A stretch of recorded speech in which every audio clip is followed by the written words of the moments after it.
state lawmakers approve a near $275 million Hurricane Helene relief package. And North Carolina joins 13 other U.S. states in suing TikTok for allegedly harming our kids. This is State Lines. Quality public television is made possible through the financial contributions of viewers like you, who invite you to join them in supporting PBS-NC.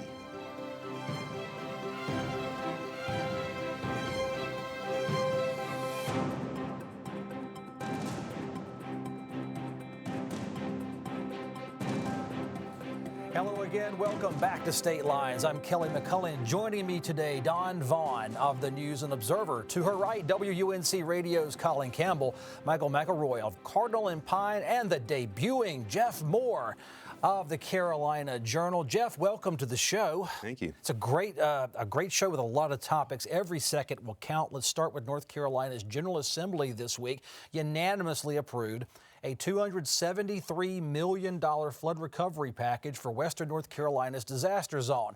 Governor Roy Cooper's already signed this into law. This money reflects the investment needed to unlock federal disaster recovery grants. The law also deregulates many things on the law books, like for highway repairs. It loosens burn bans for debris, as another example. School nutrition employees will get paid regardless of their school's operational status. Western North Carolina schools will receive calendar flexibility. This is a state of emergency that lasts until March 1st, 2025. My hometown doesn't even have a grocery store open yet, and it's going to be weeks. Even though things are getting back at a snail's pace, it's going to be weeks before we even have a grocery store open. This is just the first step. This is the first bill. I mean, here we are only 2 weeks later, and the legislature is going into session to immediately adopt legislation to deal with this. All right, Dawn, they can call a session and they can vote on a bipartisan basis on a big bill, an expensive bill with deregulation and good government spending. And boy, this is a hodgepodge. So it was unanimous, Yeah. you know, and they had, this day, the scheduled day was just kind of a placeholder, a gavel in and out. And then they weren't probably going to do anything until November and before Helene hit. And so it was so soon, and really they're at the point where they don't know exactly what the needs are yet. There are the immediate needs. FEMA is going to bring, hopefully, what Speaker Moore and Senate Leader Berger said, a fair amount of money, 90% to the 10% state money. But what this bill was, it's $273 million. It's a lot of money, but not that much money when you have a, $4.75 billion, rainy day fund that they could use. But it's just the fixing things with the regulatory problems, getting that money flowing as quickly as possible. So that's what this was. And calendar flexibility for schools and that sort of thing. Really just sort of the stopgap in the meantime. And they'll be back in less than 2 weeks to do something else. And I asked Berger and Moore, well, how much are you really going to know later this month? And they said, well, we'll just go with what we have. And then this November week-long session they have after the election will probably be like the big pile of money spending. So this was something that everybody kind of agreed on to just get this out now. As you saw, there are a lot of these heartfelt speeches from the lawmakers who actually live there and gave these, emotionally at the news conference and then also on the floor about the impact to their districts and what that means. And really just being thankful and grateful to each other, to the people, to the community. It was a lot in one day. What do you make of those stories coming from the North Carolina General Assembly? Those Republicans, some staunch conservatives in the western part of the state, they were grateful for government assistance in this case. Is this an idea of bipartisanship done right? Yeah, I think so, because, you've seen a lot of stuff out there on the internet. A lot of it is straight up misinformation about what the government has and hasn't done in the response to the storm. And we asked, some of these lawmakers from these districts who've spent the last 2 weeks on the ground in their communities trying to help organize the aid, the relief efforts. And they've been largely, happy with how things have gone so far. Certainly, it's a huge disaster, a huge stretch of territory that needs help. And a lot of folks from the private sector, from charity groups, have been helping with that. But I think it's notable that the big takeaway from this session was that government's kind of all in this together and we're all doing what we can at this point, and all the critique should come later once we've gotten people water, once we've gotten people out of their flooded homes. Mike, this money, $273 million, it's a blip on the rainy day fund, if you want to go there with that. It's still lots of money. This is just a key for the lock to unlock federal grants. When does the accountability kick in on FEMA, on state and local responders and resources to see how it is flowing in and getting implemented to bring people back to whole if they live in Western North Carolina? Well, I think that the entire bill is a really good example of the mechanisms in place for something like this, because there's been a lot of talk amid the disinformation talk. There's been a lot of complaints about the red tape, and this thing has got a lot of red tape. It's got appropriate red tape, and that is how to keep track of and make sure the money is spent. There's all sorts of reports that have to be filed. There's all sorts of mechanisms and things that to track this money as it's spent after the fact. And so there's red tape in this thing as well, but it's a useful approach. Again, 113 to nothing, I think, in the House on this vote. And it shows that it's got the partnership with FEMA and the partnership with the state and how they're working together and in concert. And I think that this is a pretty, I mean, I've read a lot of these, as we all have, a lot of these bills. And this bill is the first step, as folks have talked about. The money coming in is right now for that immediate thing. And they've said, as everyone said, as Don just said, that there's going to be more. And so the keeping track of the money, the accountability is built into the bill, and it'll come as we go. But I think it's a useful and, so far, efficient way of doing things. Jeff, there's been scrutiny in this past legislative session on the state of North Carolina maintaining not only a rainy day reserve, but so many other pockets of reserve funds. From your perspective, this is clearly a time everyone thinks tap the rainy day reserve, but is this a perfect example of that? And should we go deeper into the rainy day well, or just budget the next year to handle Helene recovery as part of the operations budget of the state? Yeah, it seems that, I mean, we definitely had a rainy day in Western North Carolina, a few of them. And this is exactly what that fund is set up for. You got these reserve funds for the just-in-case scenarios. We're a state that encounters hurricanes and weather like this often. Usually it's on the coast. And now we have it in the mountains, but having that flexibility actually enabled them to quickly get in there to get this kind of consensus, and having such like healthy reserves makes the hesitation on doing any of this just essentially go away. Everybody's got the same colors on when they're voting on this legislation. So I think it's a validation of their fiscal approach over these past several years of building those reserves up. There's often been criticism of there being too much money in some of these savings reserves, and we may find that we're able to handle lots of disasters with this amount of money, and maybe that the deference of some of the budget money into those reserves the streams get a little bit smaller as we go forward, but it seems to be a nice validation of the approach. If you look at the budget debate of past years with the Senate and the House, of course it's Republican controlled, but the House usually wants more money, more spending, more earmarks, higher raises, and the Senate is much more conservative with spending. And this really is the example of this. The rainy day fund is like technically called the Savings Reserve Fund, and building that up, it's enough of a cushion. There's also a disaster fund with, I think, $700 million or more in there. But having billions of dollars gives you enough to spend whatever is needed and then still have that reserve there, which is something that I think Senate Leader Berger especially has been really pushing for the past several years. All right, we'll be following this. Like I said, it's going to be the first step, not even into the legislative session. We still have 2024 to finish out.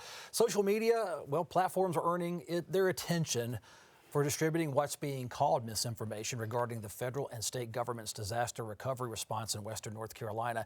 Our Senator Tom Tillis said this on CBS's Face the Nation. Many of these observations are not even from people on the ground.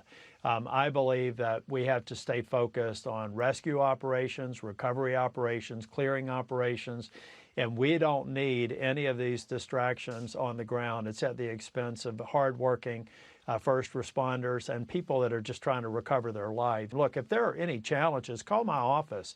We'll track them down if there are real issues, but quite honestly, most of what I've seen out there is a distraction and not helping the core of the effort right here, which is to save lives and start rebuilding. If folks believe this misinformation, which we're scrambling to try to correct and provide correct information and put out rumors and dispel myths, if folks don't get the relief they're entitled to because they believe some of this miscommunication, that is another tragedy.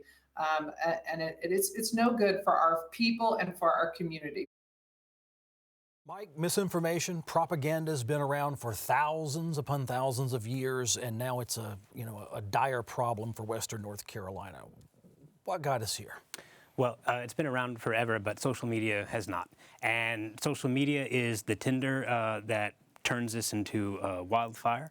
It starts with disinformation at the very top. It starts with Donald Trump and Mark Robinson and others. And as it goes down, that's not where it's most dangerous. As it comes down the hill, it picks up speed, and it's most dangerous in the nameless bots and Twitter folks, and even the good faith folks who spread the disinformation thinking it's true.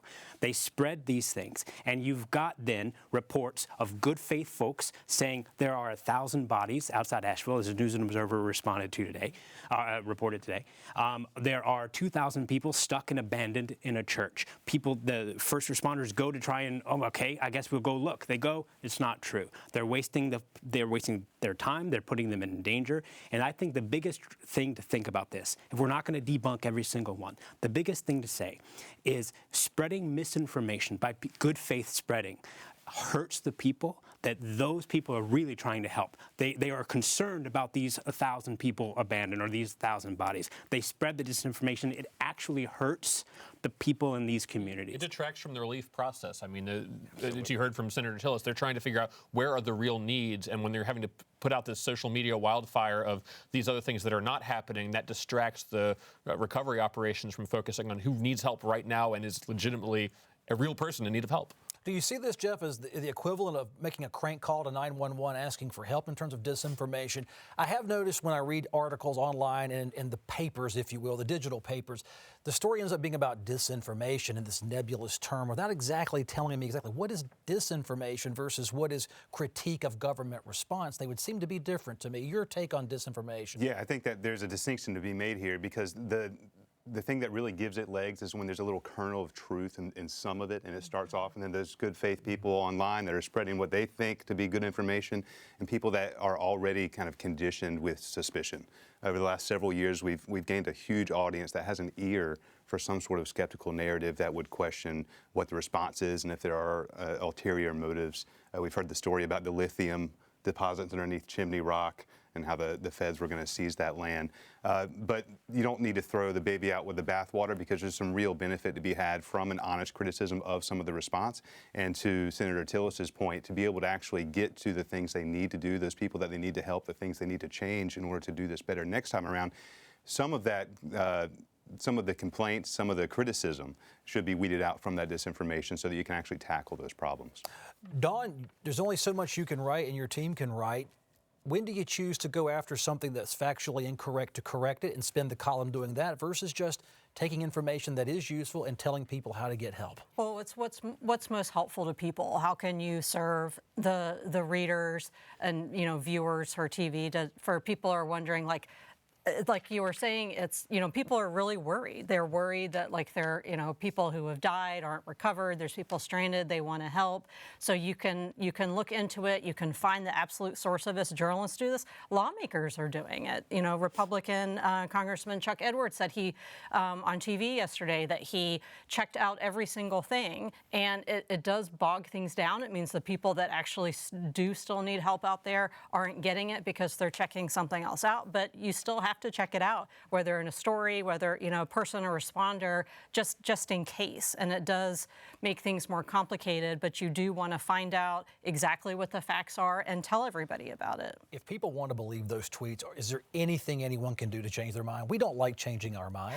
Maybe eventually, people will come to a conclusion. A lot of people want to see things firsthand. If you're isolated on the mountain and the only thing you have is social media and you're spending hours looking at TikTok and that's what you see, then that's your world. And then, you leave wherever you are, actually talk to people, see things in reality yourself. And sometimes I think it's that personal experience where people will come to realize, okay, I'm wrong. And you need to also give people a little room. You were saying good faith, that they're trying to help, that it's not everything is nefarious. Maybe some, but a lot of it isn't. And people do just want to do the right thing and move forward. That's why you check out all the multiple media out there. Lots of reporters out there doing great work. So compare that with your tweets, folks. Let's go down a little deeper in this disaster recovery law. Carry some elections law changes, waivers giving local election boards in 25 disaster-affected counties flexibility to manage the election. Local boards of elections can change polling places to meet local voter needs. If you're a displaced voter out there, you can get access to your absentee ballot at your new location. Poll worker rules are being adjusted. State employees, for instance, can volunteer to be a poll worker and not take vacation leave. These provisions carry broad bipartisan support, Colin, as well as deep input from the North Carolina Board of Elections. Buncombe County officials, we're talking Asheville here, they're still optimistic voting can roll as smoothly as possible in spite of Helene. I'm here to reassure our community that Buncombe County will vote. All of our staff and board members are accounted for, and despite personal hardship, we've been organizing to make sure this community has a voice in choosing the people that represent us both in good times and in tragedy. Colin, at the press conference, Senator Phil Berger in Raleigh said they crafted the elections law changes with consultation with local officials in the West who may not agree with them politically, but deep consultation and collaboration with the state board. Yeah, and it was interesting, the state board's resolution, which this sort of put into state law through this bill, was unanimous with both the Republicans and the Democrats on that board. You saw this bill pass unanimously. There's definitely support for this, and they were trying to figure out what everybody would come on board with. There was also an attempt by Democrats to extend the voter registration deadline, which is this Friday. They decided not to do that. They decided not to extend the absentee ballot receipt deadline past Election Day. But at the same time, you've got a lot of flexibility, and they're really aimed at figuring out somebody who's displaced from their home. Maybe they've moved to a county across the state temporarily. How do you make sure they're able to vote? And I think particularly the ability to take a mail-in ballot, get it reissued if it got wet or if your mailbox washed away, get it sent to another location, be able to then turn in that ballot to any county board of election anywhere in the state, and then they'll get it back to the county where you actually live and are registered to vote. I think that's going to have a big impact. The ability to move polling places. Some of these polling places were flooded. Early voting starts next week, and they've had to move some of those around. Some people are going to be voting in tents or trailers potentially, but there's definitely this sort of all hands on deck. Everybody's coming together to try to make sure this election goes as smoothly as it can. Mike, election operations in the West, you know it's coming with social media. You just know it's coming. However, you've seen Republicans and Democrats come together on this unanimous vote on this part of the bill, too. You can't piece it out. Seems like everyone in the state's on board. Yeah, and what you said about the consultation, the Board of Elections already kind of passed most of these things, and they did it in consultation with the county boards. And then the General Assembly passed this thing, and a lot of criticism is given sometimes in big changes where the General Assembly doesn't consult the people, the experts, and that they did it this time is a real testament, I think, to the power of these things. And I think they're going to make a big difference. Now, what about after the elections, like we'll see if there's that same response to the election disinformation that is inevitable as the bipartisan push against the Helene disinformation. We'll see if it's the same. But hopefully these things are very clear. These changes are very clear. They affect these 25 counties. It's not statewide. And so hopefully, because everything is very clear and precise and specific, that'll help to dispel some of the things. Jeff, in fairness, critics who would be inclined to watch elections more closely haven't said much about this, but there have been good feedback, at least some good comments made by Republicans out in the West. A lot of red counties out there once you separate Buncombe County. So what do you think the conservative play is going to be doing all this expansive voting rules changes to get us through Helene? Yeah, it seems to be a practice in pragmatism. And as soon as the clouds started to dissipate, I started hearing these conversations about how is this election going to work? Once the people started to understand the extent of the damage, that this could really be a functional barrier to getting it done. So everybody came together for that, and it seems to be that all the lawmakers are on board, the policymakers, but we've got, I saw last night the North Carolina Republican Party issuing a statement critical of the NC State Board of Elections interpretation of the law when it comes to the early voting sites and the ability to open up different expanded voting sites. So you're going to have some of the partisan bickering, and they're feeding different groups that have different concerns about how much you expand voting access in the state. So it may not be 100%, but so far it looks like you have a critical mass of support for that to be going smoothly. Jeff, for those citizen watchdogs out there who self-appoint themselves. What's the responsible approach to take when you're looking at all this and you're taking information from the parties versus traditional media versus social media? They have a role in this, do they not, in some degree, whether or not they end up getting it right in the interpretation? Is that right, or do you disagree? Yeah, no, I agree with that. And the approach has to be manifold, where you actually take everything in just to make sure that you're covering all your bases. But and for retail voters out there, as far as getting this information and what to look at as far as what the real information is and what you should be concerned about. I've read recently that most people actually get that information from circles of friends, and then it's online, and then on down the list is actually politicians and officials and things like that. So I would say to flip that over maybe and look for some of those official sources first, just to be able to couch everything else you hear from your friends and online against that to see where the truth may land. Yeah, and there's a $5 million allocation for voter education and outreach. How that will work in practice will be a bit challenging because some people might not have TV and electricity at home anymore. Yeah. They might not be online. They might not have good mail service, but certainly the state has some resources to try to let people know what their options are going to be. I think it's important, too, that they got this done quickly. Again, another example of this was, pretty successful week, legislatively, is that again, there's still going to be bickering, and there'll be more, closer to the election, but the just taking action quickly when it needed to be taken and not talk about it for another week, just do it and get things underway, I think and we've still got, a couple of weeks now till Election Day. What do you make about the concept they spent $273 million, and before anyone can read, analyze, do investigative reporting on the bill and its rollout, there's going to be more money and more bills coming this fall and winter? Yeah, the bill's 21 pages. I read it as quickly as I could because, of course, they had the news conference before they, post the bill. But we knew a little bit of what was going to be in it anyway. And it's not like it's earmarks and things that you're digging for. It seemed on the, again, as fast as we could read and analyze that, this is just the first round. I'm sure there'll be some stuff and the big spending as far as, looking at what districts got it, did they need it, what else is in there? Is there suddenly some policy? Because that's kind of how the ledge does stuff. I think that this jumps out, though, as this is such a unique thing. The scale of damage is so unique. I mean, we talked with Heist talking the other day about just that one wastewater system or water system taking 4 years. That is such a monumental undertaking that, of course, it's going to take a lot of money. Of course, it's going to be multiple rounds. And I think in this case, the speed was vital. The speed was necessary. And they built in the thesis of this bill was the flexibility in the individual things. And I think hopefully that's what gets us through. I have two other topics I want to get to. Speed being of the essence. The North Carolina Insurance Commissioner Mike Causey and the North Carolina Rate Bureau, which represents insurance companies, have entered public hearings over proposed insurance rate hikes. Just in time. The insurance companies request an average 42% property insurance increase statewide. This is pre-Helene. Some mountain counties could see a 4% hike if the insurance companies get their way, others 20+%. Insurers want to raise some coastal property insurance rates by 99%. Commissioner Causey has rejected these increases, which legally prompts the public hearing. Insurance company attorneys say, Jeff, inflation of construction costs and severe weather, which pre-Helene make these premium price increase requests very feasible and reasonable. We're going to move quickly through this. Your thoughts on this? Did Helene change the hearing? Yeah, it may have changed the focus of some of it, but I believe the focus on the side of Commissioner Causey is going to be to keep this rate increase as low as possible. They had an attempt in 2020 to raise rates and average about 25% across the state.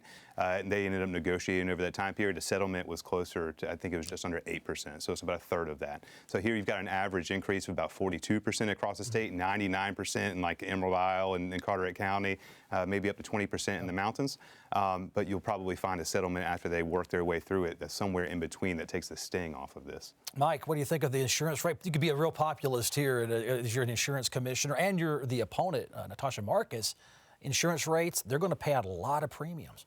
They are. And I know we don't have time to get into it, but I don't think we can have this conversation without talking about climate change, because the insurers are the ones who have not been ignoring it. 99% increase on the coasts, where we just saw footage of houses falling into the sea. As the News and Observer wrote just a couple of weeks ago, those houses weren't built on the shoreline. And so this stuff is coming, and this is going to be around for a long time. And Helene is not the only Helene we're going to be talking about, so we're going to be talking about insurance for a long time. And we certainly will. All right, Colin, let's switch up and talk about TikTok. The North Carolina Attorney General's office. You know, Josh Stein has joined a multi-state lawsuit against the social media platform TikTok. 12 attorneys general say TikTok designed its app to be addictive to young people. The lawsuit alleges TikTok has downplayed mental health risks associated with repeated use. Colin, I can't believe this. The average 13 to 17-year-old TikTok user surfs TikTok at least 2 hours a day, and a quarter, 25% of young TikTok users on the app 3 hours or more daily. Here comes the lawsuit, the multi-state suit, looking for the settlement, fines, and I guess some app changes. Yeah, and it's all against the backdrop of the efforts to ban TikTok over the fact that the Chinese government is connected to the company that owns it. You know, it's interesting to see the efforts to go after this particular social media app because they're all a little bit addictive. I probably spend way too much time on Twitter/X and some of the other ones as well. But TikTok, from what we see in this lawsuit, seems to be going above and beyond, and particularly targeting at young people whose minds are still, you know, in development, and they're more easily addicted to whether it's an app on your phone or drugs or whatever else. Like it, you know, you can easily be harmed. So I think that's sort of the crux of this. The interesting North Carolina angle is the potential next Attorney General, Democrat Jeff Jackson, if he wins his race, is one of the biggest TikTok celebrities in the political world, doing a lot of videos on there. It'll be interesting to see how he continues this legal effort if he were to be the one that takes over from Josh Stein, the AG right now. Don, I'll give you the last word, but Jeff Jackson is an adult using TikTok, not a 13 to 17-year-old. So, and they've debated this topic, I think. I think it's interesting, the target with young people, because it's, you know, it's companies making money off of people that are still minors, and they make plenty of money off of all the adults, you know, scrolling too. But I think TikTok is the focus now. It'll be something else soon enough. It'll be something to watch. Well, we only have a half a minute left. Jeff, I want to thank you for being on the show. Thank you for having me. This week, debuting. You have a great team at the Carolina Journal and John Locke. Mike, always good to have Cardinal and Pine. You two are rocks for us. I appreciate your analysis each and every week. And most importantly, as much as I like them, I love you for watching State Lines. Always email me your thoughts and opinions. statelines@pbsnc.org. Yes, I'll screen every email. I'm Kelly McCullen. I'll see you next time.